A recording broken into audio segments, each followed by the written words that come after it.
नमस्कार, कैसे हैं सभी लोग। आज के इस वीडियो में हम डिस्कस करने वाले हैं डीएनए और आरएनए के बारे में, और बहुत ही ब्रीफ में, जहां से एग्जाम्स में क्वेश्चंस आते हैं। और आप देखेंगे कि प्रीवियस एग्जामिनेशंस में भी, प्रीवियस रिक्रूटमेंट एग्जामिनेशंस में भी कितने क्वेश्चंस यहां से ऑलरेडी आ रखे हैं। तो चलिए शुरू करते हैं। यहाँ स्क्रीन पर आप देख पा रहे हैं कि आज के इस सेशन में हम स्टडी करने वाले हैं डीएनए के बारे में और आरएनए के बारे में।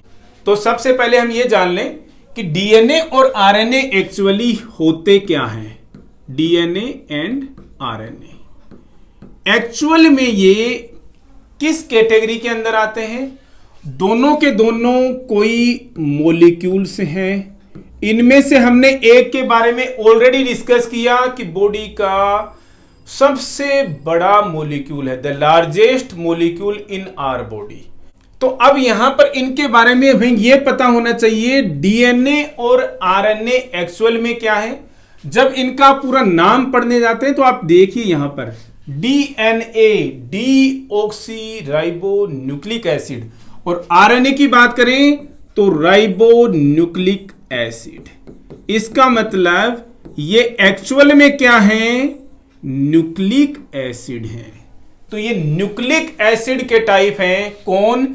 DNA and RNA. दोनों के दोनों मॉलिक्यूल्स किसके टाइप्स हैं? न्यूक्लिक एसिड के। एक चीज क्लियर आपको हो जानी चाहिए। अब हम यहां पर डिस्कस करने वाले हैं डीएनए के बारे में, और जितनी भी चीजें हम पढ़ेंगे वो एग्जाम्स के हिसाब से बहुत ही ज्यादा इंपॉर्टेंट है, जो कि एग्जाम से रिपीटेडली आते हैं। हम थोड़ा सा टॉपिक से मुड़ करके एक चीज आपको क्लियर कर देना चाह रहे हैं कि आप स्क्रीन पर हमारी वेबसाइट देख सकते हैं, वेब पोर्टल हमारा देख सकते हैं, और यहां पर हमने एक सेक्शन बना रखा है प्रीवियस पेपर्स का।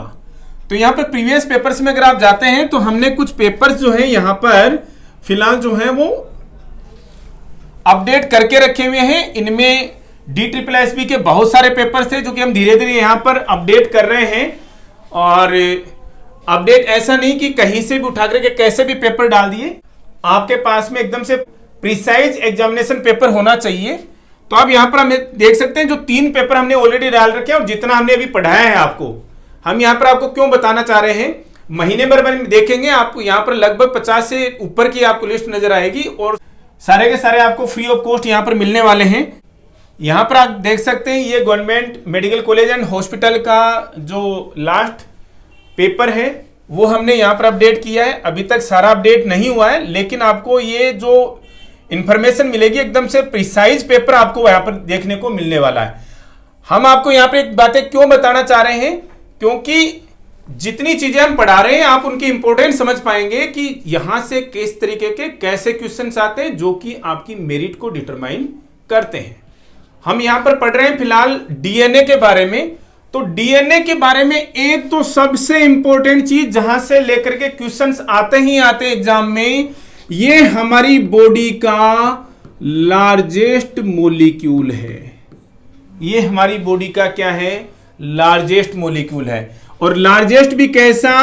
ऑर्गेनिक। कहीं पर आपको लिखा हुआ आ जाए largest organic molecule of our body is DNA. ये आपको कंफ्यूजन की कोई जरूरत नहीं है। अब आपको कंफ्यूज कहां कर सकता है एग्जामिनर? आपको कोई पूछ ले the most abundant inorganic molecule. अब देखिए दो चीजें डिफरेंट समझिएगा आपको यहां पर। अब आप कंफ्यूज होने वाले हो यहां पर भाई। Largest organic molecule of our body DNA. Organic molecule हमने आपको ऑलरेडी बताया है, कार्बन, हाइड्रोजन, ऑक्सीजन मिनिमम इनसे मिलकर के बने हैं। इसके अलावा इनमें फास्फोरस भी हो सकता है, नाइट्रोजन भी एक्स्ट्रा हो सकता है, लेकिन ये 3 चीजें तो बहुत इंपॉर्टेंट है किसी भी ऑर्गेनिक कंपाउंड के लिए। तो largest organic compound is DNA. Most abundant in organic molecule, दिमाग लगाइएगा, मोस्ट अबंडेंट ऑर्गेनिक मॉलिक्यूल। कल ही बताया दोस्तों हमने आपको।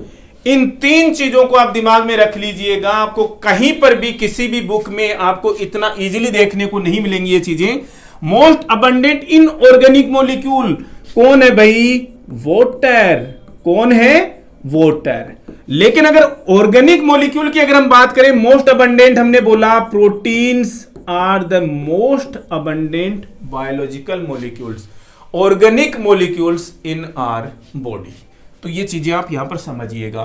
तो डीएनए के बारे में सबसे पहली बात, डीऑक्सीराइबोन्यूक्लिक एसिड के बारे में सबसे पहली बात, इवन बहुत सारे एग्जाम्स में तो इसका एब्रिविएशन भी पूछा हुआ है। What is DNA? Deoxyribonucleic acid the largest molecule है हमारी बॉडी का, सबसे पहली बात। अब दूसरी बात क्या है भाई, कि हमारी बॉडी का क्या है, जीनेटिक मटेरियल है। जीनेटिक मटेरियल से आप क्या समझते हैं भाई? जीनेटिक मटेरियल का मतलब जीन्स, जीन्स से रिलेटेड जीनेटिक मटेरियल है। जीन्स क्या होते हैं? एक जनरेशन से दूसरी जनरेशन को ट्रांसमिट होते हैं। इसका मतलब डीएनए वो मटेरियल है जो कि एक जनरेशन से दूसरी जनरेशन को ट्रांसमिट होता है, मतलब एक जनरेशन से दूसरी जनरेशन को इंफॉर्मेशन पास ऑन करता है। आप देखते हो जनरेशंस लुक अलाइक होती हैं, एकदम से जरूरी नहीं है कैरेक्टर सेम होते हैं, उनके ट्रेड्स जो हैं वो सेम होते हैं। किसकी वजह से? डीएनए की वजह से। कुछ एक चीजें अभी हम और पढ़ने वाले हैं डीएनए के बारे में, जो कि जनरेशन टू जनरेशन मैटर करती है। पता लगता है कि इनकी एक ही जनरेशन है, एक ही एंसेस्टर्स है इनके, कैसे पता लगती है? तो सबसे बड़ी दूसरी बात, ये जेनेटिक मटेरियल है, मतलब एक जनरेशन से दूसरी जनरेशन में ट्रांसमिट होता है, इंफॉर्मेशन पास ऑन करता है। चीजें आपको इसी तरीके से समझनी पड़ेंगी अगर आपको लाइफ लॉन्ग अगर दिमाग में रखनी है तो। अब आप यहां पर देख पा रहे हैं कि डीएनए बना कैसे होता है, डीएनए के कंपोनेंट्स क्या क्या है, जहां से भी क्वेश्चंस आते ही आते हैं एग्जाम्स में। डीएनए और आरएनए में एक सबसे बड़ा डिफरेंस क्या है? सबसे बड़ा डिफरेंस क्या है? आप देख रहे हैं डायग्राम में, इसमें दो धागे की तरह से स्ट्रक्चर्स हैं, देख पा रहे हैं आप इनको, जो ये सीडी की तरह से स्ट्रक्चर बनी हुई है, इस तरीके से जो स्ट्रक्चर बनी हुई है, आप इसको क्या मानिए, दो थ्रेड मान करके चलिए। एक थ्रेड ये है, एक थ्रेड ये है। और जबकि आरएनए के अंदर क्या है भाई? सिंगल थ्रेड होता है। बच्चों की तरह से समझिएगा दोस्तों चीजों को, अगर आपको लाइफ लॉन्ग दिमाग में रखनी है तो आप कहानी की तरह से समझिएगा, तभी चीजें दिमाग में रहेंगी। डीएनए के अंदर दो स्ट्रैंड होते हैं, इसीलिए हम इसको क्या बोलते हैं भाई? डीएनए के अंदर ये दो स्ट्रैंड्स हैं, इसलिए हम इसको क्या बोलते हैं? डबल स्ट्रैंडेड बोलते हैं। आएंगे अब ये क्या होते हैं एक्चुअली, या फिर डबल हेलिक्स बोलते हैं। स्ट्रैंड का मतलब क्या होता है भाई? धागा, धागे की तरह से स्ट्रक्चर्स है, डबल स्ट्रैंडेड या डबल हेलिक्स स्ट्रक्चर है ये। दूसरी चीज, इस एक स्ट्रैंड को एक्चुअल में बोलते क्या हैं? इस स्ट्रैंड को हम क्या बोलते हैं? न्यूक्लियोटाइड। न्यूक्लियोटाइड, समझ में आ गई बात? यानी कि डबल स्ट्रैंडेड है और इस एक स्ट्रैंड को हम क्या बोलते हैं? न्यूक्लियोटाइड। और अब ये न्यूक्लियोटाइड किससे मिलकर के बना होता है, ये भी बहुत ही ज्यादा इंपॉर्टेंट है। आपको किसी ने रास्ते चलते पूछ लिया कि डीएनए मॉलिक्यूल में न्यूक्लियोटाइड्स की कितनी चेन है? दो चेन्स हैं, समझ गए? कितने स्ट्रैंड्स हैं? दो स्ट्रैंड्स हैं, इसलिए डबल हेलिक्स है, इसलिए डबल स्ट्रैंडेड कहलाता है। अब हम डिस्कस कर रहे हैं कि जो एक न्यूक्लियोटाइड है वो किससे मिलकर के बना होता है। ये जो एक न्यूक्लियोटाइड है इसके अंदर एक्चुअल में होता क्या क्या है, बहुत ही ज्यादा इंपॉर्टेंट है। उसको क्या बोलते हैं, क्या कौन सी चीज उसके अंदर कंपोनेंट है, वो बहुत ज्यादा इंपॉर्टेंट है। अब इस न्यूक्लियोटाइड के अंदर देखिएगा कि जो ये न्यूक्लियोटाइड है इसके अंदर क्या क्या होता है, चीज को समझिएगा आप। एक न्यूक्लियोटाइड के अंदर एक तो होता है नाइट्रोजनस बेसेज। डीएनए की बात कर रहे हैं तो नाइट्रोजनस बेस कितने होते हैं? दो होते हैं। दो तो नाइट्रोजनस बेस होते हैं, और जब नाइट्रोजनस बेस दो होते हैं तो उसको हम क्या बोलते हैं? दो नाइट्रोजनस बेसेज को हम क्या बोलते हैं? न्यूक्लियोसाइड। क्या बोलते हैं भाई? न्यूक्लियोसाइड। न्यूक्लियोसाइड मींस दो नाइट्रोजनस बेस। दूसरा इसका कंपोनेंट क्या है? एक होती है इसके अंदर शुगर का मॉलिक्यूल। अब याद कीजिए आप अपनी लास्ट क्लास को कि डीएनए के अंदर शुगर कैसी होती है? सिंपल शुगर होती है, मोनोसेकेराइड होती है, जिसे पेंटोज शुगर बोलते हैं हम। और पेंटोज भी अभी कैटेगरी है। इस शुगर का नाम क्या है? डीऑक्सीराइबोज, डीऑक्सीराइबोज ये शुगर का नाम है जो कि पेंटोज शुगर होती है। C5 यानी कार्बन के 5 एटम होते हैं जिसके अंदर, इस तरीके की एक शुगर होती है। तीसरा कंपोनेंट क्या होता है भाई, किसका, न्यूक्लियोटाइड का, किसके अंदर, डीएनए के अंदर। नाइट्रोजनस बेस का अभी हम पढ़ने वाले, नाइट्रोजनस बेस कैसे कैसे होते हैं, कौन कौन होते हैं। दो नाइट्रोजनस बेस होते हैं एक स्ट्रैंड के अंदर, एक शुगर होती है, और तीसरी चीज क्या होती है, फॉस्फेट ग्रुप।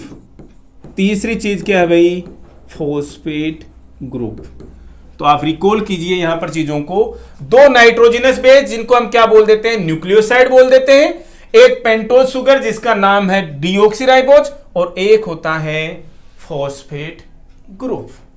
क्लियर। अब यहीं पर एक चीज हम क्लियर कर लेते हैं कि डीएनए के अंदर नाइट्रोजनस बेसेज जो हैं वो किस किस तरीके के होते हैं, कौन से नाइट्रोजनस बेसेज जो हैं वो डीएनए के अंदर पाए जाते हैं। 4 ही नाइट्रोजनस बेस हैं जो कि डीएनए के अंदर होते हैं, और 4 ही नाइट्रोजनस बेस जो हैं वो आरएनए के अंदर होते हैं, लेकिन इनमें से 3 कॉमन है, एक जो है वो डिफरेंट है। आई रिपीट, डीएनए के अंदर भी 4 नाइट्रोजनस बेस हैं, आरएनए के अंदर भी 4 नाइट्रोजनस बेस हैं, लेकिन 3 तो कॉमन है, एक डिफरेंट है। उसको लेकर के क्वेश्चन आता है। प्यूरिन्स पायरिमिडिन्स को लेकर के क्वेश्चन आता है। कौन किसके साथ में अटैच होता है ये क्वेश्चन आता है। तो आपको आज की इस क्लास से ये चीजें कंठस्थ हो ही जानी चाहिए। हम बात कर रहे हैं डीएनए में नाइट्रोजनस बेस की, जिसको हम क्या बोलते हैं, न्यूक्लियोसाइड बोलते हैं, क्योंकि 2 होते हैं। ठीक है। अब इनमें से, अब ये नाइट्रोजनस बेस जो है वो 4 कौन कौन से होते हैं, कैसे याद रखोगे, AGCT, और इसी क्रम में आप इनको याद रखिएगा। इस क्रम में याद रखने का रीजन मैं आपको बता देता हूं कि जो लास्ट वाला है यही डिफरेंट है, किससे, आरएनए से। तो ए का मतलब क्या है, एडिनिन, जी का मतलब क्या है, ग्वानिन, एडिनिन, ग्वानिन। तीसरा क्या भाई, सी का मतलब क्या है, साइटोसिन, और टी का मतलब क्या है, थाइमिन। ऐसा ही मिलता जुलता एक नाम और होता है थाइमिन की तरह से। क्या चीज होती है, एक तरीके का विटामिन होता है। कमेंट बॉक्स में लिख करके बताइएगा कि क्या चीज होती है और किस तरीके से थाइमिन जो नाइट्रोजनस बेस है डीएनए का, उससे किस तरीके से वो डिफरेंट है स्पेल करने में, और एक्चुअल में कौन सा विटामिन होता है। आप कमेंट बॉक्स में लिख करके बताएंगे, खुशी होगी हमें। तो डीएनए मॉलिक्यूल के अंदर 4 तरीके के नाइट्रोजनस बेसेज हैं, adenine, guanine, cytosine and thymine. इनमें से 2 तो क्या हैं, प्यूरिन्स हैं, और 2 क्या हैं, पायरिमिडिन्स हैं। हम यही डिस्कस कर लेते हैं किसके बारे में, प्यूरिन्स एंड पायरिमिडिन्स के बारे में भी। प्यूरिन्स एंड पायरिमिडिन्स, इनमें से प्यूरिन्स कौन से हैं, ये 2 जो हैं, A and G. Adenine and guanine दोनों के दोनों क्या है, प्यूरिन्स है। तो आरएनए में भी सेम है क्या, जी सेम है, हमने ऑलरेडी बताया। Adenine, guanine and cytosine RNA के अंदर भी कॉमन है और डीएनए के अंदर भी कॉमन है। तो प्यूरिन्स तो डीएनए एंड आरएनए दोनों के दोनों ही कॉमन हो गए, लेकिन पायरिमिडिन्स जो हैं वो डीएनए के अंदर तो कौन से हैं, पायरिमिडिन्स, साइटोसिन एंड थाइमिन। किसके अंदर की बात कर रहे हैं, हम डीएनए की बात कर रहे हैं ये तो हम, लेकिन आरएनए की अगर हम बात करेंगे तो प्यूरिन्स तो हो गए same common, adenine and guanine, लेकिन आरएनए के अंदर पायरिमिडिन्स जो हैं वो साइटोसिन तो सेम है, अभी हम पढ़ते हैं आरएनए के बारे में भी, साइटोसिन तो सेम है, लेकिन थाइमिन की जगह पर कौन होता है, यूरेसिल होता है। बहुत ही इंपॉर्टेंट क्वेश्चन है दोस्तों। अब आप इनको समराइज कीजिएगा। हमने प्यूरिन्स एंड पायरिमिडिन्स यहीं पर डिस्कस कर लिए। रीजन, जब हम डीएनए के अंदर न्यूक्लियोटाइड्स पढ़ रहे हैं तो न्यूक्लियोटाइड का मतलब एक धागा, इनको इसी तरीके से समझिएगा। डीएनए का एक स्ट्रैंड क्या है, न्यूक्लियोटाइड है। ये एक स्ट्रैंड किससे मिलकर के बना होता है, दो नाइट्रोजन बेसेज से। इन नाइट्रोजन बेसेज को क्या बोलते हैं, न्यूक्लियोसाइड बोलते हैं। एक हमने क्या लिखा था, सुगर लिखा, जिसे हम पेंटोज सुगर बोलते हैं। नाम क्या हो गया उसका, सेम, ये डीऑक्सी राइबोज सुगर। ठीक है, तीसरा क्या हो गया, एक फॉस्फेट ग्रुप हो गया। तीन चीजों से मिलकर बने होते हैं। हमने बात की अब इन नाइट्रोजनस बेसेज की। नाइट्रोजनस बेसेज जैसे डीएनए की बात करें या आरएनए की बात करें, चार चार नाइट्रोजनस बेसेज होते हैं। कौन कौन से, डीएनए की बात करें तो adenine, guanine, cytosine and thymine. ये तीन तो आरएनए में भी कॉमन होते हैं, लेकिन इस थाइमिन की जगह पर आरएनए के अंदर क्या होता है, यूरेसिल होता है। हमने इनको आपको इस क्रम में याद रखने के लिए क्यों बोला, ताकि आपको प्यूरिन्स एंड पायरिमिडिन्स को याद रखने में सहूलियत हो जाए। क्यों, क्योंकि जो शुरू वाले हैं एडिनिन एंड ग्वानिन, जो कि आरएनए और डीएनए दोनों में ही कॉमन है। क्या, एडिनिन एंड ग्वानिन क्या चीज है, ये प्यूरिन्स हैं। पायरिमिडिन्स की बात करें तो बच्चे हुए कौन से, साइटोसिन एंड थाइमिन, किसमें, डीएनए में। साइटोसिन एंड थाइमिन डीएनए के पायरिमिडिन्स है, लेकिन साइटोसिन तो कॉमन है, थाइमिन की जगह पर आरएनए के अंदर क्या होता है, यूरेसिल होता है। ये चीजें आपको कंठस्थ हो जानी चाहिए, बाई हार्ट हो जानी चाहिए। दोस्तों यहां से क्वेश्चंस आते हैं आपको 15-20 दिन के अंदर। अभी हमने जो हमारे वेब पोर्टल पे क्वेश्चन पेपर बताया था उससे समझ में आ जाएगा कि वहां पर जितने क्वेश्चंस पेपर अगर अक्यूमुलेट हो जाएंगे, क्लब हो जाएंगे, तो आपको पता लगेगा कि यहां से कितने क्वेश्चन जो हैं एग्जाम के अंदर आ रखे हैं वो अक्सर गलत होते हैं बच्चों के। अब एक छोटा सा चीज और हम यहाँ पर डिस्कस करेंगे जो कि एग्जाम से कॉमनली तो आता नहीं है। वैसे कौन सा नाइट्रोजनस बेस किसके साथ में अटैच हो जाता है, किसके साथ में पेयर होता है, एडिनिन जो है वो थाइमिन के साथ में पेयर होता है, ग्वानिन जो है वो साइटोसिन के साथ में पेयर होता है। याद रखिएगा, एडिनिन जो है वो थाइमिन के साथ में और ग्वानिन जो है वो साइटोसिन के साथ में पेयर हो जाता है। आई होप क्लियर है चीजें आपको। और जिस तरीके से ये कॉम्प्लीमेंट्री मैनर है इनका आपस में अटैच होने का, आप यहां पर देखिएगा, देखिए ये एडिनिन जो है वो थाइमिन के साथ में और जो ग्वानिन है वो साइटोसिन के साथ में ही पेयर हो रहा है। और ये कि कॉम्प्लीमेंट्री मैनर में जिस रूल के हिसाब से पेयर हो रहे हैं उसे हम बोलते हैं चारगाफ्स रूल।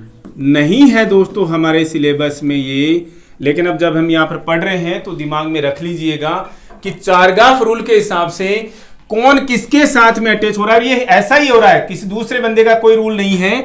एडिनिन जो है हमेशा थाइमिन के साथ में और ग्वानिन जो है हमेशा साइटोसिन के साथ में पेयर होता है। क्लियर। अब एक चीज पढ़ते हैं यहां पर, डीएनए फिंगरप्रिंट। कोई एग्जाम्स के हिसाब से नहीं, एग्जाम में तो क्वेश्चन इसको चाहे जैसे मिलकर के बना सकता है एग्जामिनर जो है। डीएनए फिंगरप्रिंट, जब डीएनए पढ़ रहे हैं तो डीएनए फिंगरप्रिंट जो नाम सुनते हैं हम सीरियल्स में देखते हैं, काफी सारे केसेज में हम देखते हैं कि डीएनए फिंगरप्रिंटिंग एक्चुअल में होती क्या है। क्योंकि डीएनए जो है अभी हम डिस्कस कर रहे थे, जनरेशन टू जनरेशन जो है वो ट्रांसमिट होता है एक चीज। तो हम कब देखते हैं डीएनए फिंगरप्रिंटिंग, कोई क्राइम हो गया, क्रिमिनल को असरटेन करने के लिए, क्राइम में कोई विक्टिम है उसका पता लगाने के लिए डीएनए फिंगरप्रिंट किया जाता है। कई बार एक्सीडेंट्स हो जाते हैं, जैसे हेलीकॉप्टर क्रैश हो गया अभी हाल ही के अंदर, तो उसमें बॉडी का पता लगाने के लिए कि बॉडी जो है वो इस तरीके से बंद हो चुकी होती है कि पता नहीं लग पाता, तो फैमिली से डीएनए मैच किया जाता है कि कौन सी बॉडी जो है वो किसकी है। इन सारी चीजों में डीएनए फिंगरप्रिंट जो है वो मायने रखता है। इसके अलावा कई बार केसेस चल रहे होते हैं कोर्ट के अंदर, बायोलॉजिकल पेरेंट्स का पता लगाने के लिए हम डीएनए फिंगरप्रिंट का सहारा लेते हैं। इसके अलावा यह पता लगाने के लिए कि ये पर्सन ए और पर्सन बी, क्या इन दोनों पर्सन्स के जो एंसेस्टर्स हैं वो सेम हैं क्या, यानी ये किसी एक ही जनरेशन के पर्सन्स हैं क्या, ये पता लगाने के लिए भी हम डीएनए फिंगरप्रिंटिंग का सहारा लेते हैं। क्राइम स्पॉट पर क्रिमिनल का पता लगाने के लिए और क्राइम विक्टिम का पता लगाने के लिए दो पर्सन्स किसी एक ही पीढ़ी से चले आ रहे हैं क्या, दूसरा दो पर्सन्स में क्या रिलेशन है, क्या उनका डीएनए मैच करता है, इन सभी चीजों के लिए हम डीएनए फिंगरप्रिंटिंग का सहारा सपोर्ट लेते हैं। अब दोस्तों एक बार के लिए आपको प्यूरिन्स और पायरिमिडिन्स जो हैं वो एक बार क्लियर कर देते हैं कि प्यूरिन्स क्या चीज हैं और पायरिमिडिन्स जो हैं वो क्या चीज हैं। अगर हम सिंपल शब्दों में कहें तो दोनों के दोनों ही क्या है, नाइट्रोजिनस बेसेज हैं। इनके ग्रुप है नाइट्रोजिनस बेसेज के ग्रुप्स हैं। क्लियर है, नाइट्रोजिनस बेसेज ही पढ़ रहे थे हम इनके अंदर। प्यूरिन्स के अंदर कौन आते हैं और पायरिमिडिन्स के अंदर कौन आते हैं? ए एंड जी प्यूरिन्स हैं, किसमें देख लेते हैं अभी। और पायरिमिडिन्स के अंदर कौन कौन है? Cytosine and thymine. और तीसरा कौन है भाई? यूरेसिल भी क्या है? पायरिमिडिन्स है। लेकिन पायरिमिडिन यूरेसिल किस में आएगा? आरएनए के अंदर आता है। और ये सारे के सारे किसके अंदर होते हैं भाई? डीएनए के अंदर होते हैं। तो आरएनए के अंदर अकेला ही होता है क्या? जी नहीं, आरएनए में प्यूरिन्स कौन कौन है? Adenine and guanine. आरएनए के अंदर पायरिमिडिन्स कौन कौन से हैं? Cytosine and uracil. क्वेश्चन आता है दोस्तों, हम हिंट कर दे रहे हैं, पेपर तो बहुत बाद में बनने वाला है, लेकिन आप समझ लीजिएगा कि क्वेश्चन कहां से, किस तरीके से, कैसा क्वेश्चन आ सकता है। प्यूरिन्स और पायरिमिडिन्स जो है आपस में पेयर होते हैं। डीएनए के अंदर ए किसके साथ में पेयर होता है? जी जो है वो किसके साथ में पेयर होता है? ए का मतलब एडिनिन। डीएनए की अगर हम बात करें तो एडिनिन किसके साथ में पेयर होगा? हमेशा थायमिन के साथ में पेयर होगा। गुआनिन जो है किसके साथ पेयर होगा? हमेशा साइटोसिन के साथ में पेयर होगा। और दिमाग में रखिएगा, ये बहुत इंपॉर्टेंट क्वेश्चन है दोस्तों। वैसे तो हमने आरएनए के बारे में काफी कुछ चीजें डिस्कस कर ली हैं, लेकिन फिर भी पता होना चाहिए, थोड़ा सा और चीजें अगर रह जाती हैं तो। आरएनए का मतलब क्या है? Ribo nucleic acid. ये न्यूक्लिक एसिड बार बार आ रहा है। न्यूक्लिक एसिड के दो तरीके हैं, हमने पढ़ा ना, दो तरीके के न्यूक्लिक एसिड मॉलिक्यूल्स हैं। एक डीएनए है, एक आरएनए है, और आरएनए हम यहां पर पढ़ रहे हैं। सबसे पहली चीज, डीएनए से सबसे बड़ा डिफरेंस क्या है भाई? ये सिंगल स्ट्रैंड होता है। कैसा है भाई? ये सिंगल स्ट्रैंडेड होता है। एग्जाम के अंदर बार बार क्वेश्चन आता है, ये भी लेकर, इसको भी लेकर के। डीएनए डबल स्ट्रैंडेड है, डबल हेलिक्स है, जबकि आरएनए जो है वो सिंगल स्ट्रैंडेड होता है। अब इसकी बात करें कि भाई इसका जो सिंगल स्ट्रैंड है वो किस चीज से बना हुआ होता है? सिंगल स्ट्रैंड का मतलब न्यूक्लियोटाइड बोलेंगे हम इसको, इसके स्ट्रैंड को। न्यूक्लियोटाइड जो है वो किस, इसके कंपोनेंट्स क्या हैं? इसके भी सेम वैसे ही कंपोनेंट हैं जैसे कि हमने डीएनए में पढ़ा। क्या क्या पढ़ा था हमने? Nitrogenous base. नाइट्रोजिनस बेस पढ़ा क्या हमने? यस पढ़ा। डीएनए के अंदर दो पढ़ा, लेकिन इसके अंदर एक ही नाइट्रोजिनस बेस होता है। दूसरा हमने क्या पढ़ा? सुगर पढ़ी। आरएनए के न्यूक्लियोटाइड में हम डिस्कस कर रहे हैं नाइट्रोजिनस बेस। आप याद रखिएगा, डीएनए में दो नाइट्रोजिनस बेस होते हैं, इसलिए हमने उसको क्या बोल दिया था? न्यूक्लियोसाइड बोला था, न्यूक्लियोसाइड। लेकिन यहां पर ये क्या है? नाइट्रोजिनस बेस ही बोलेंगे, एक ही नाइट्रोजिनस बेस होगा। कौन सा? चारों में से कौन कौन सा होता है भाई? आरएनए के अंदर नाइट्रोजिनस बेसेस कौन कौन से होते हैं? एडिनिन होता है, गुआनिन होता है, साइटोसिन होता है, लास्ट में कौन? थायमिन नहीं, यूरेसिल होता है, AGCU। ठीक है, चारों ये नाइट्रोजनस बेस होते हैं, तो इनमें से एक ही होता है एक न्यूक्लियोटाइड में। दूसरा सुगर होती है। सुगर का नेचर वही कौन सा भाई? Pentose sugar. और लेकिन नाम क्या है भाई? इसका अलग से नाम है। कौन सी? राइबोज सुगर होती है। कौन सी सुगर होती है? Ribose sugar. और तीसरा वही कॉमन, कौन सा भाई? फॉस्फेट ग्रुप होता है। क्या होता है?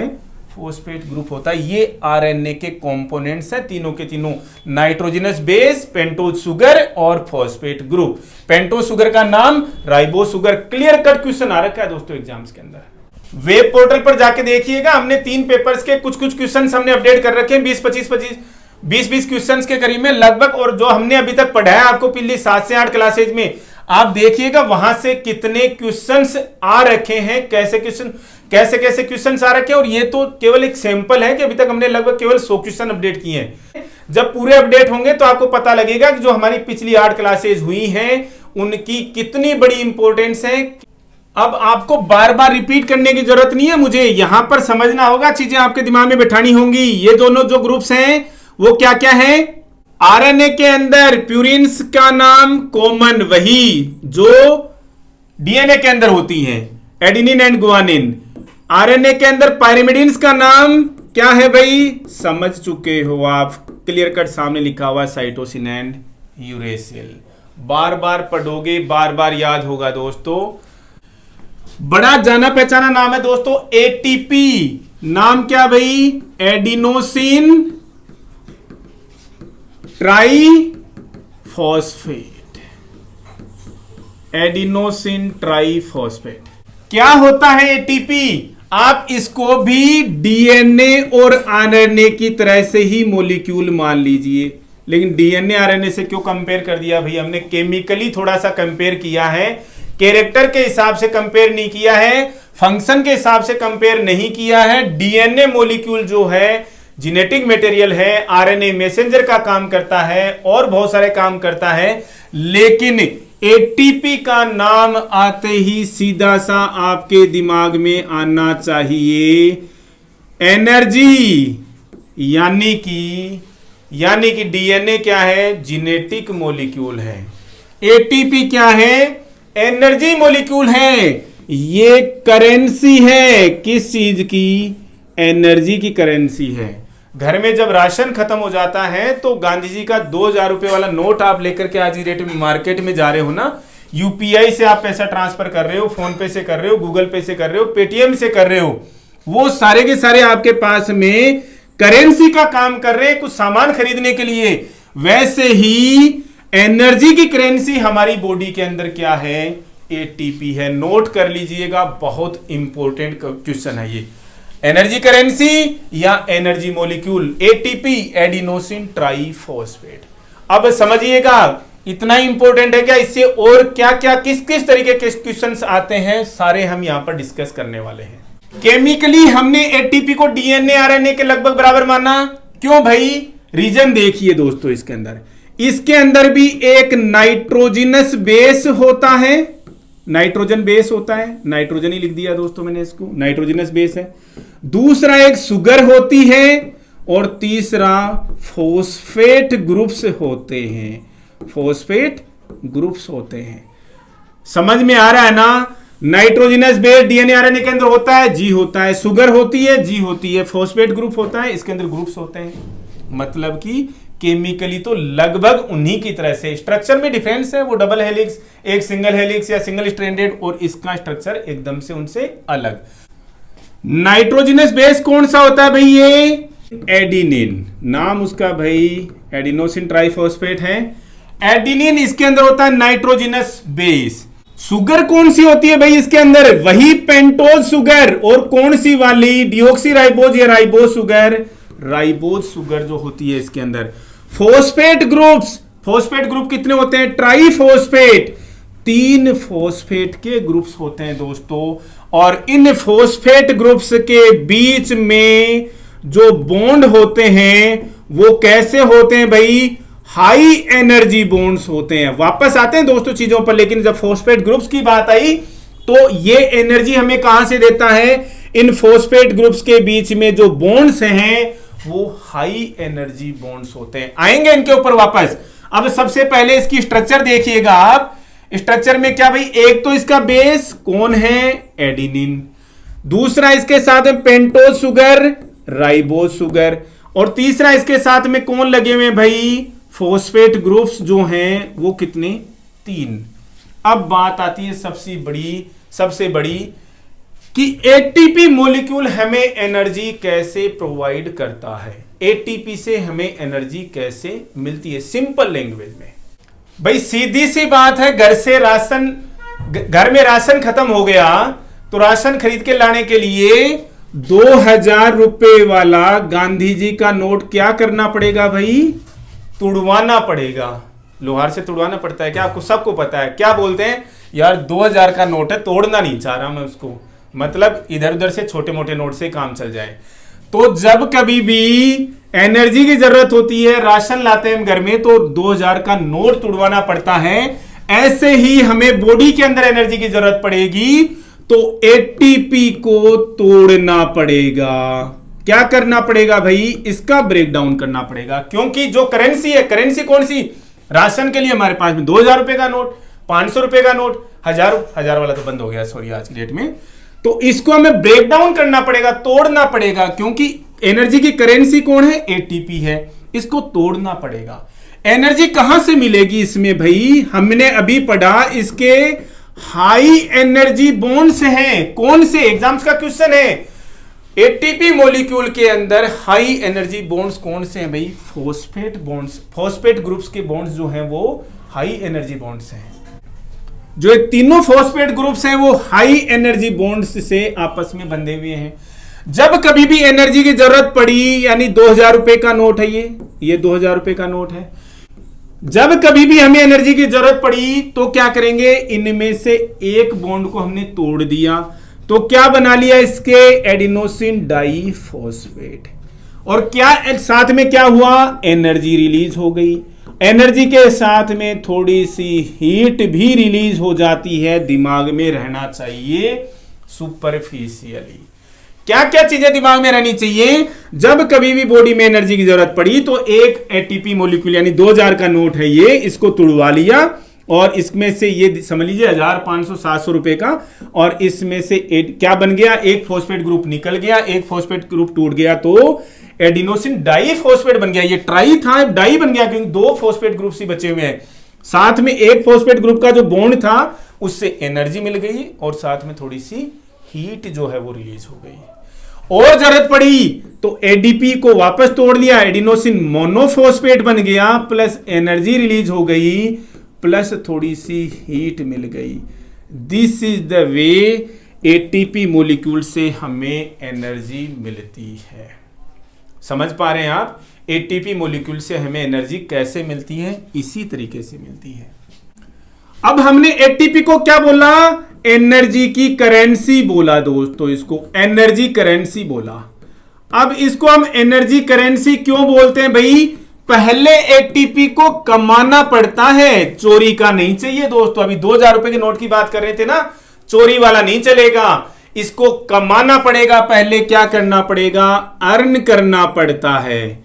अब इसको कमा करके कहां से लाया जाता है? उसके लिए क्या करना पड़ेगा? पहले नॉरसेट क्लियर करना पड़ेगा, DSSB क्लियर करना पड़ेगा, RRB, ESIC, PGI, जो भी एग्जाम आपको कंफर्टेबल है वो क्लियर करना पड़ेगा।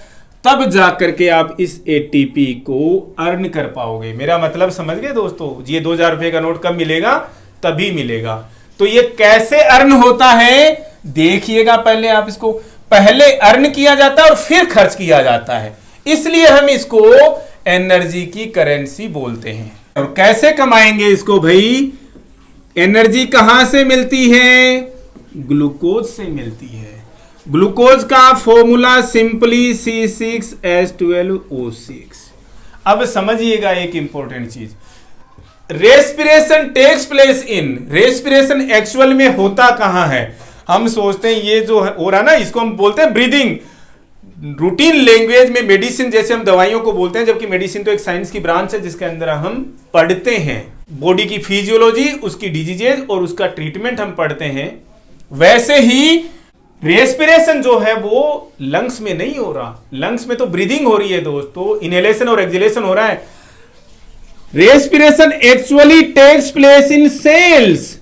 इसका मतलब ये जो ग्लूकोज आपने बनाया, क्या खाके? रोटी खाके, जो लास्ट में एंड प्रोडक्ट बना एनर्जी के लिए, जिससे एनर्जी बनेगी, वो ग्लूकोज कहां यूटिलाइज होता है? सेल्स के अंदर यूटिलाइज होता है। सेल्स इसको जलाती हैं, जलाने को ही क्या कहते हैं? रेस्पिरेशन कहते हैं। सेल्स जो हैं वो इस ग्लूकोज को यूज करती हैं ऑक्सीजन के साथ में। क्या करती हैं? ऑक्सीजन के साथ में यूज करती हैं। बहुत सारी एंजाइमेटिक प्रोसेस के साथ में, बड़ा सिंपल में हम बता दे रहे हैं। क्रेब्स साइकिल पढ़ोगे तो पता लगेगा कि कैसे एटीपी मॉलिक्यूल जो है बनते हैं। इस एक मॉलिक्यूल ग्लूकोज से कितने एटीपी के मॉलिक्यूल्स बनते हैं? एग्जाम्स का बहुत इंपॉर्टेंट क्वेश्चन है। दूसरी बात, शर्त क्या होनी चाहिए? इन प्रेजेंस ऑफ ऑक्सीजन, तभी हम इसको बोलेंगे एरोबिक रेस्पिरेशन। एयर की प्रेजेंस में सेल्स जो है वो एटीपी मॉलिक्यूल्स बनाती हैं, उससे हम बोलते हैं एरोबिक रेस्पिरेशन। और कितने मॉलिक्यूल्स बनाती हैं भाई एटीपी के? 38 मॉलिक्यूल्स बनाती हैं। समझिएगा, ग्लूकोज का रेस्पिरेशन, ग्लूकोज का बर्न कैसे होता है सेल्स के अंदर? ग्लूकोज को ऑक्सीजन की प्रेजेंस में अगर जलाया जाए सेल्स के अंदर, एक्चुअल में नहीं जलाते, एंजाइमेटिक प्रोसेस में ग्लूकोज को एनर्जी मॉलिक्यूल्स में कन्वर्ट किया जाता है और एक मॉलिक्यूल ग्लूकोज से 38 मॉलिक्यूल 38 मॉलिक्यूल्स किसके बन गए? एटीपी के बन गए। वेस्ट प्रोडक्ट क्या बना हमने कल ही बताया, कार्बन डाइऑक्साइड गैस की फॉर्म में, जो कि बॉडी से बाहर निकाल दिया जाएगा और साथ में थोड़ा सा पानी भी बनता है जिसे हम मेटाबॉलिक वाटर बोलते हैं। इस पानी को हम क्या बोलेंगे? यहां पर ग्लूकोज का मेटाबॉलिज्म हो रहा है और इसे हम क्या बोलेंगे? मेटाबॉलिक वाटर बोलेंगे। समझिएगा दोस्तों, ग्लूकोज को यहां पर तोड़ा कि ग्लूकोज से नई चीज बना दी? यहां पर हमने ग्लूकोज को तोड़ दिया है एनर्जी मॉलिक्यूल्स के रूप में, और ग्लूकोज को तोड़ करके हमने एटीपी मॉलिक्यूल्स बना दिए। कितने बने? 38 मॉलिक्यूल्स। किसकी प्रेजेंस में? ऑक्सीजन की प्रेजेंस में। अगली क्लास में बताएंगे। अगर आपको ये चीज दिमाग में थी तो बताइएगा हमें। अगर ऑक्सीजन प्रेजेंट नहीं है, अगर ऑक्सीजन प्रेजेंट नहीं है तो भी क्या ग्लूकोज से एटीपी बनाया जा सकता है क्या? तो भी क्या एटीपी बनाया जा सकता है क्या? और बनाया जा सकता है तो कितने मॉलिक्यूल्स बनेंगे? जब हम ज्यादा एक्सरसाइज कर लेते हैं, ओवर एक्सरसाइज कर लेते हैं, शुरू में जिम जाना शुरू किया, मसल्स, लेग्स की मसल्स और अपर आर्म्स की मसल्स जो हैं वो पेन क्यों करने लग जाती हैं? क्योंकि रिक्वायर्ड ऑक्सीजन नहीं मिलती, ग्लूकोज से एनर्जी चाहिए होती है, एटीपी मॉलिक्यूल्स बनाने जरूरी होते हैं, ऑक्सीजन प्रेजेंट नहीं होती तो क्या होता है? अनएरोबिक रेस्पिरेशन होता है। और वेस्ट प्रोडक्ट में साथ में क्या बनता है भाई? लैक्टिक एसिड बनता है, जो कि आपकी मसल्स में इकट्ठे होकर के आपको पेन करेगा। तो बताइएगा कमेंट बॉक्स में लिख करके हमें, एनाएरोबिक रेस्पिरेशन में या फिर ऑक्सीजन की एब्सेंस में एक ग्लूकोज मॉलिक्यूल जो कितने एटीपी के मॉलिक्यूल्स बना सकता है? क्लियर है? आई थिंक ये चीजें आपको बहुत इंपॉर्टेंट क्वेश्चन है दोस्तों, एग्जाम्स का लिखा हुआ बता देंगे आपको बहुत बार, ये चीजें समझनी होती हैं। इस रेस्पिरेशन को हमने क्या नाम दिया? सेल्यूलर रेस्पिरेशन का नाम दे दिया। एयर की प्रेजेंस में हो रहा है, ऑक्सीजन की प्रेजेंस में हो रहा है तो इसको एरोबिक रेस्पिरेशन का नाम दे दिया। एरोबिक रेस्पिरेशन में आपका ग्लूकोज मॉलिक्यूल जो है, एक ग्लूकोज का मॉलिक्यूल जो है वो 38 मॉलिक्यूल एटीपी के बना रहा है। एक चीज और डिस्कस कर लेते हैं यहां पर, एक छोटा सा टॉपिक एंजाइम्स के बारे में। हमने ऑलरेडी बताया आपको प्रोटीन्स पढ़ते समय, कौन? हॉर्मोन्स। याद कीजिएगा, एंजाइम्स, सारे के सारे हॉर्मोन्स, सारे के सारे एंजाइम्स, हीमोग्लोबिन, ये सब क्या है? प्रोटीन मॉलिक्यूल्स हैं। एग्जाम्स का क्वेश्चन आ रखा है दोस्तों, एंजाइम को लेकर के भी और हॉर्मोन्स को लेकर के भी। Hormones are protein molecules, enzymes are protein molecules. और इसमें कहीं पर भी आपको कोई कंफ्यूजन की कोई जरूरत नहीं है कि किसी को एंजाइम, पर्टिकुलर एंजाइम का नाम दे दिया तो आप उसके साथ में कहीं कंफ्यूज हो जाएं कि सर ये पर्टिकुलर एंजाइम जो है वो प्रोटीन है या नहीं है। सारे के सारे एंजाइम, जितने एंजाइम्स हैं वो सारे के सारे प्रोटीन मॉलिक्यूल्स होते हैं। याद रखिएगा इस चीज को। दूसरी बात, एंजाइम का नाम दिमाग में आते ही क्या दिमाग में आना चाहिए? कैटेलिस्ट का दिमाग में आ जाना चाहिए। तो कैटेलिस्ट एक कॉमन वर्ड है, उसका मतलब समझते हैं। कैटेलिस्ट का मतलब क्या होता है? ये वो लोग होते हैं जो आप दौड़ रहे हैं, आपको पीछे से धक्का लगा देते हैं, गिराने के लिए नहीं, आपको पुश करने के लिए कि भी और दौड़िए। इसका मतलब कैटेलिस्ट क्या चीज होते हैं? कैटेलिस्ट वो चीज है जो किसी केमिकल रिएक्शन में पार्टिसिपेट तो नहीं करते। पार्टिसिपेट का मतलब क्या होता है भाई? कोई भी केमिकल रिएक्शन हो रही है और उसमें पार्टिसिपेट करने का मतलब क्या हो गया? मान लीजिए C6H12O6 प्लस ये 6O2 जो था, इसमें मान लीजिए कोई कैटेलिस्ट जो है यूज हो रहा है, इसका मतलब वो यहां पर पार्टिसिपेट नहीं कर रहा। क्या कर रहा है? ये जो प्रोसेस हो रही है क्या बनने की? एटीपी बनने की। जितने भी एंजाइम्स, इस प्रोसेस में बहुत सारे एंजाइम्स यूज हो रहे हैं, तो उस प्रोसेस को, उस केमिकल रिएक्शन को स्पीड अप कर देता है। मतलब क्या कर देता है? Speed up. अब आप इसको समझ लीजिएगा, कोई बच्चा दौड़ रहा है, रेस हो रही है, तो हम जो हुटिंग नहीं करते, तो जब हम बोलते नहीं है उसको एनकरेज करने के लिए, और दौड़, हम उसके नाम से तालियां बजाते रहते हैं, दैट इज कैटेलिस्ट। मतलब आप उसके एक्ट को स्पीड अप करना चाह रहे हो। आप वहां पर खुद थोड़ा ना दौड़ रहे हो, हाथ पकड़ के थोड़ा ना खींच के लेके जा रहे हो, आप वहां पर कैटेलिस्ट का काम कर रहे हो। इसका मतलब कैटेलिस्ट क्या है? वो सब्सटेंसेज हैं जो किसी केमिकल रिएक्शन में पार्टिसिपेट नहीं करते लेकिन उसको स्पीड अप कर देते हैं। समझ रहे हो? तो अब एंजाइम्स क्या है? कैटलिस्ट है एक तरीके के। एक चीज समझ में आ गई? इसका मतलब ये किसी केमिकल रिएक्शन में पार्टिसिपेट करते हैं क्या? जी नहीं करते। क्या काम करेंगे? उस केमिकल रिएक्शन को स्पीड अप कर देते हैं। हमने एंजाइम्स का नाम क्यों ह्यूमन फिजियोलॉजी में, अकेले ह्यूमन फिजियोलॉजी की बात नहीं करें, फिजियोलॉजी में हम इन कैटलिस्ट को क्या बोल देते हैं? एंजाइम्स का नाम दे देते हैं। वो एक तरीके के कैटलिस्ट ही है, कुछ केमिकल सब्सटेंसेज है जो कि किसी पर्टिकुलर केमिकल रिएक्शन को स्पीड अप कर देते हैं। आपसे कोई पूछे क्या एंजाइम्स किसी केमिकल रिएक्शन में पार्टिसिपेट करते हैं? जी नहीं। याद रखिएगा, यही तो होती है कॉमन सी छोटी छोटी बातें जो कि आपको याद रखनी है। एंजाइम्स केमिकल रिएक्शन में पार्टिसिपेट नहीं करते। तो कैसे काम करते हैं? जिनका काम करने का तरीका बताएंगे हम अभी। स्पीड अप कर देते हैं। कैसे करते हैं जानते हैं। दूसरी चीज, वो केमिकल रिएक्शन स्पीड अप हो गई, काम हो गया उस केमिकल रिएक्शन का, तो एंजाइम्स पे कोई असर होता है क्या? जी नहीं। वो वैसे के वैसे ही रहते हैं, लास्ट में अपना काम करके वापस घर आकर के चुपचाप से बैठ जाते हैं। स्क्रीन पर देखिए कि एंजाइम जो है किस तरीके से काम करता है। यहां पर हमने इसको एंजाइम मॉलिक्यूल बता रखा है, एंजाइम सब्सटेंस बता रखा है। इसकी एक पर्टिकुलर एक्टिव साइट होती है। ये लॉक एंड की मेथड से काम करते हैं। लॉक एंड की मेथड, जैसे किसी पर्टिकुलर लॉक में पर्टिकुलर की लगती है, वैसे ही ये जो साइट है ये इसकी एक्टिव साइट कहलाती है। अब इस एक्टिव साइट में क्या होता है जी? ये एक्टिव साइट किस तरीके से होगी? जिसके ऊपर इसको काम करना है, मान लीजिए इस केमिकल रिएक्शन में ये कोई काम पार्टिसिपेट कर रहा था, उस पे काम करेगा, मतलब उसके साथ में जाकर के आप देख सकते हो सेट हो जाएगा। और देखो ये कॉम्प्लेक्स बना लिया। क्या बोलते हैं इस कॉम्प्लेक्स को? कौन था ये? एंजाइम था। किसके ऊपर काम किया? जिस केमिकल सब्सटेंस पे काम करता है उसको बोलते हैं सबस्ट्रेट। ये दिमाग में रखना, एग्जाम्स का क्वेश्चन है। एंजाइम्स किस पे काम करते हैं? सबस्ट्रेट पे काम करते हैं। उस सबस्ट्रेट के साथ में बॉन्डिंग बना ली, लॉक एंड की वाला रिलेशन बना लिया। देख लो, इसको बना लिया और एक तरीके से जाकर के उसको मतलब केमिकल रिएक्शन को स्पीड अप कर दिए। हां जी, हम तेरे साथ में हैं। अब इसका तरीका क्या होता है इसको स्पीड अप करने का? समझिएगा इस चीज को। किसी भी केमिकल रिएक्शन को शुरू होने के लिए एक एनर्जी की जरूरत होती है और उस एनर्जी को हम बोलते हैं एक्टिवेशन एनर्जी। सिंपल भाषा में दोस्तों, केमिस्ट्री की लैंग्वेज में एक्टिवेशन एनर्जी बड़ा टर्म है। किसी केमिकल रिएक्शन को शुरू होने के लिए जो एनर्जी चाहिए उसे हम बोलते हैं एक्टिवेशन एनर्जी। गाड़ी को शुरू करते हो ना दोस्तों, सर्दियों में ठंड पकड़ जाती है, धक्का लगा करके शुरू करना पड़ता है कई बार ना, तो शुरू में एक्टिवेशन जो एनर्जी चाहिए होती है उसे हम बोलते हैं एक्टिवेशन एनर्जी। एक्टिवेट करने के लिए एनर्जी, ठीक है। इस एक्टिवेशन एनर्जी को कोई भी एंजाइम क्या कर देता है? अगर बढ़ा देगा तो और ज्यादा एनर्जी चाहिए। इसका मतलब केमिकल रिएक्शन तो स्पीड अप होने का सवाल ही नहीं होता। इस एक्टिवेशन एनर्जी को एंजाइम क्या करता है? लोअर करता है, कम कर देता है, जिससे वो केमिकल रिएक्शन क्या हो जाती है? स्पीड अप हो जाती है। यही तरीका है किसी भी एंजाइम के काम करने का। समझ लीजिएगा आप इसको इजी लैंग्वेज में। ये एग्जाम्स का क्वेश्चन है दोस्तों।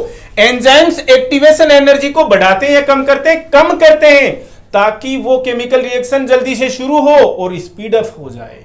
समझ रहे हो? एक्टिवेशन एनर्जी को कम करते हैं, केमिकल रिएक्शन के रेट की स्पीड को जो है वो बढ़ा देते हैं। अब एंजाइम्स के नाम की बात करें तो इनके नाम जो है, शुरू में जो नाम आ गए थे दोस्तों वो तो रूट नेम हो गए, उनमें चेंज नहीं किया गया। अदरवाइज इनके जो मैक्सिमम नेम है, जैसे सुक्रेज, ये किस हिसाब से रख दिया गया? सुक्रेज से क्या दिमाग में आ रहा है? जब हमने कल ही पढ़ा दोस्तों, डाइसेक्राइड है सुक्रोज। इस पे काम करने वाला मतलब सुक्रोज क्या हो गया? एक तरीके का सबस्ट्रेट है। इस सुक्रोज पर काम करने वाला मतलब ये सबस्ट्रेट हो गया, सबस्ट्रेट हो गया। और इस सुक्रोज पे काम करने वाला एंजाइम को हमने क्या बोल दिया? सुक्रेज बोल दिया। मतलब एज क्या लगा होता है भाई? सफिक्स लगा होता है इनके साथ में, इनमें एज सफिक्स लगा होता है। जैसे पॉलीमरेज, पॉलीमर पे काम करने वाला पॉलीमरेज एंजाइम, ठीक है। इस तरीके के जिसमें भी लास्ट में एज लगा हुआ हो, समझ जाइएगा वो कोई ना कोई एंजाइम है। और उसके पहले जो शुरू में आ रहा है वो सबस्ट्रेट है जिसपे वो काम कर रहा है। अब एंजाइम्स के बारे में एक बहुत इंपॉर्टेंट चीज दिमाग में रखिएगा कि क्या पीएच और टेम्परेचर, इनका कोई फर्क पड़ता है क्या एंजाइम के एक्शन पर? जी फर्क पड़ता है। कोई भी एंजाइम, हर एक एंजाइम अपने अपने पर्टिकुलर पीएच पे ही काम करता है। इस बात को दिमाग में रख लीजिएगा। पीएच की बात आएगी तो एक पर्टिकुलर पीएच पे ही कोई एंजाइम काम करेगा। इसका मतलब पीएच का कम होना और पीएच का उससे ज्यादा होना पर्टिकुलर एंजाइम के लिए क्या कर देगा, एंजाइम को डीनेचर कर देता है। केमिकल रिएक्शन में ये पार्टिसिपेट नहीं कर पाएगा, केमिकल रिएक्शन को स्पीड अप नहीं कर पाएगा, समझिएगा। लेकिन टेम्परेचर की अगर हम बात करें, समझिएगा बहुत इंपॉर्टेंट बता रहा हूं, टेम्परेचर की बात करें तो एंजाइम्स जो हैं, समझिएगा यहां पर इसका मीनिंग, एंजाइम्स जो है वो टेम्परेचर के साथ साथ में एंजाइम्स की एक्टिविटी जो है वो बढ़ जाती है। मतलब क्या हुआ, जैसे जैसे टेम्परेचर बढ़ेगा वैसे वैसे एंजाइम की एक्टिविटी भी बढ़ जाएगी। क्लियर? तो क्या ऐसा ही होता रहेगा क्या बॉडी के अंदर, अगर टेम्परेचर पहुंच करके 41 डिग्री सेंटीग्रेड हो गया तो क्या एंजाइम और स्पीड से काम करेगा क्या? जी नहीं। बॉडी का टेम्परेचर अगर 40 डिग्री सेंटीग्रेड से ज्यादा हो जाए, हम ह्यूमन बॉडी की बात कर रहे हैं, ह्यूमन बॉडी में अगर हमारा बॉडी टेम्परेचर 40 डिग्री सेंटीग्रेड से ज्यादा हो जाए तो एंजाइम्स जो है डीनेचर हो जाएंगे, सबस्ट्रेट के साथ में अपना कॉम्प्लेक्स नहीं बना पाएंगे और एक्टिविटी में पार्टिसिपेट नहीं करेंगे, कैटेलिस्ट का काम नहीं करेंगे। सेम ऐसे ही पीएच में पर्टिकुलर पीएच पे काम करते हैं, एक ऑप्टिमम पीएच होती है उसी पे काम करते हैं, उससे कम या ज्यादा हो गई तो कैटेलिस्ट का काम नहीं करेंगे। क्यों? क्योंकि कॉम्प्लेक्स नहीं बना पाएंगे, डीनेचर हो जाएगा। कौन? एंजाइम। एंजाइम डीनेचर हो जाएगा तो अभी जो हमने इसका ऐसा पढ़ा था लॉक एंड की मेथड जो है वो काम नहीं कर पाएगी। तो दोस्तों लेक्चर काफी लंबा हो गया, लेंदी हो गया। हमने 3 ही चीजें पढ़ी हैं, डीएनए, आरएनए और एटीपी मॉलिक्यूल। लेकिन DSSB के हिसाब से समझ लीजिएगा, आज की डेट में नोट कर लेना, क्वेश्चन आपको मिलेगा, गारंटीड मिलेगा। कहां से? डीएनए, आरएनए और एटीपी से कहीं ना कहीं से कोई ना कोई क्वेश्चन पक्का मिलने वाला है। स्किप करने वाली क्लास नहीं है, स्किप करने वाला लेक्चर ये नहीं है, सेशन ये नहीं है।